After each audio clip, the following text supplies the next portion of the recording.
Halo ayah bunda dan para pendidik hebat, tahukah Anda, 3 tahun pertama kehidupan anak adalah masa yang paling menentukan dalam perkembangan otak dan kemampuan berbahasanya.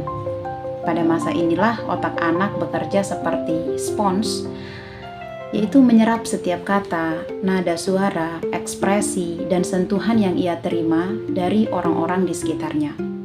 Namun di era digital sekarang, kita semakin sering melihat bayi atau balita yang sudah terbiasa memegang gadget. Mungkin terlihat tenang dan asik belajar, tapi sebenarnya ada dampak tersembunyi yang bisa menghambat tumbuh kembang mereka, terutama kemampuan berbahasa. Mari kita bahas bersama apa saja bahaya gadget bagi anak usia 0 hingga 3 tahun dan bagaimana cara kita bisa membantu anak tumbuh lebih sehat secara bahasa dan sosial. Masa emas perkembangan bahasa. Dalam 3 tahun pertama, otak anak berkembang dengan sangat cepat. Setiap detik, jutaan sambungan antar sel saraf atau neuron itu terbentuk. Perkembangan ini sangat bergantung pada stimulasi dari lingkungan, terutama melalui interaksi sosial. Ketika orang tua mengajak anak berbicara, tersenyum, menatap matanya, atau membacakan buku, otak anak sedang membangun fondasi untuk memahami kata, memahami makna, dan struktur bahasa itu sendiri. Anak belajar berbicara bukan hanya dengan mendengar, tetapi juga berinteraksi. Ia belajar meniru intonasi, ekspresi wajah, dan respon orang dewasa. Inilah sebabnya mengapa komunikasi dua arah itu sangat penting di usia dini. Lalu apa yang terjadi ketika anak terlalu sering menggunakan gadget? Menurut penelitian dari American Academy of Pediatrics dan WHO, menunjukkan bahaya paparan layar yang berlebihan pada anak usia dini atau usia 2 tahun itu dapat memperlambat perkembangan bahasa.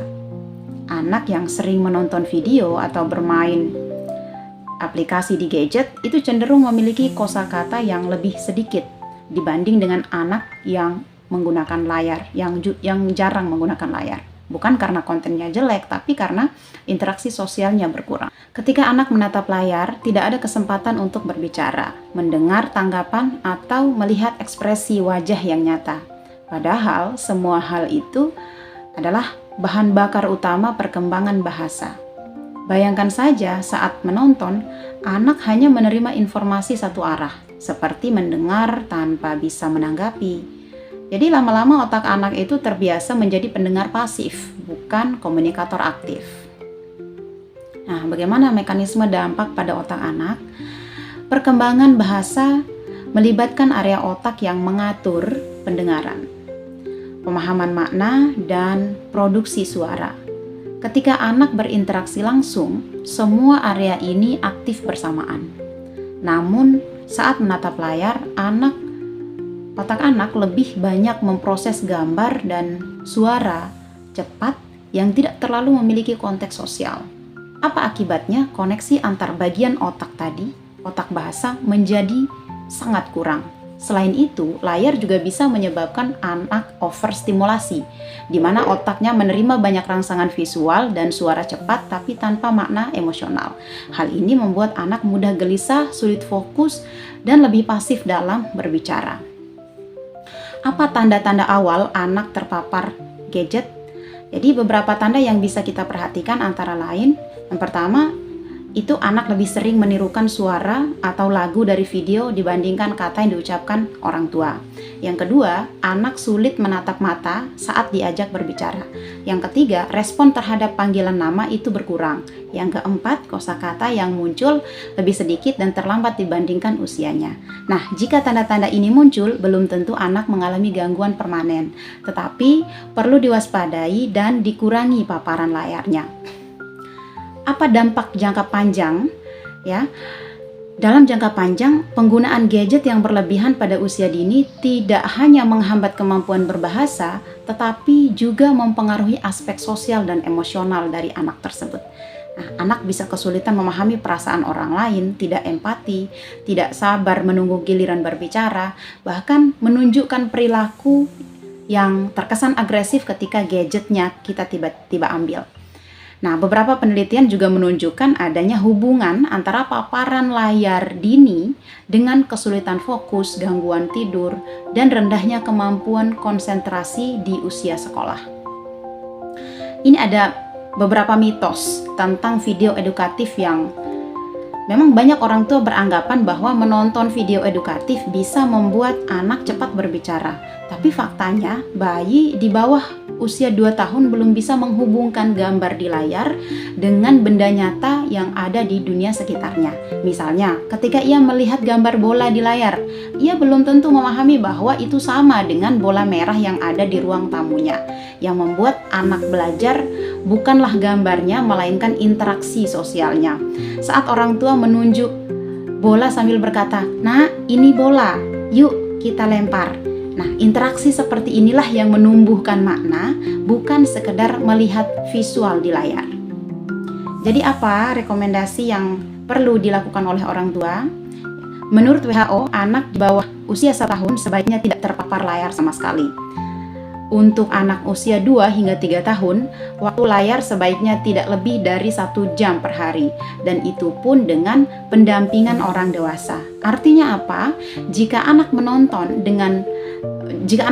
orang tua pun ikut duduk bersamanya, menjelaskan isi tayangannya, dan mengajak anak berbicara tentang apa yang dilihatnya. Inilah yang disebut sebagai co-viewing atau menonton bersama secara interaktif. Dengan begitu, anak tidak sekedar menonton layar, tetapi juga belajar berkomunikasi. Ada tips penggunaan gadget yang sehat. Itu pertama, gunakan gadget bersama anak bukan untuk menenangkan anak. Jika anak rewel, lebih baik dialihkan dengan kegiatan nyata seperti bermain air, mendengarkan lagu, atau membaca buku. Yang kedua, pilih konten yang sesuai dengan usia. Pastikan tayangan memiliki bahasa sederhana, durasi pendek, dan bebas iklan. Lalu yang ketiga, batasi waktu dan buat rutinitas tanpa layar. Misalnya, tidak ada gadget saat makan dan sebelum tidur. Yang keempat, libatkan anak setelah menonton. Ajak anak menceritakan kembali apa yang ia lihat. Ini melatih kosakata dan kemampuan dia berbicara. Apa alternatif aktivitas untuk menstimulasi bahasa daripada memberi gadget? Cobalah untuk kegiatan sederhana yang justru lebih bermanfaat. Misal, ajak anak membaca buku yang bergambar, kemudian bernyanyi bersama, bermain peran, atau mengamati benda-benda di sekitar rumah. Gunakan setiap momen sehari-hari sebagai kesempatan untuk berbicara. Saat makan, misalnya katakan, "Nasinya putih ya dek, hangat ya." Atau saat mandi, "Airnya dingin, jadi segar ya." Gitu. Percakapan kecil seperti ini jauh lebih bermakna dibanding menonton 1 jam video yang ada di gadget. Sekarang, apa peran orang tua sebagai model bahasa?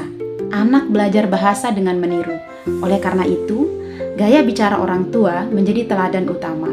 Gunakan bahasa yang positif, jelas, dan ekspresif. Dengan dengarkan dengan sabar ketika anak mencoba berbicara meskipun belum sempurna. Setiap kali Anda merespons, anak merasa dihargai dan itu memotivasi mereka untuk terus berbicara. Ciptakan suasana rumah yang kaya bahasa, penuh percakapan, dialogis, tawa dan cerita. Jadi teman-teman sekalian, Bapak Ibu, bahasa adalah jembatan pertama anak untuk mengenal dunia.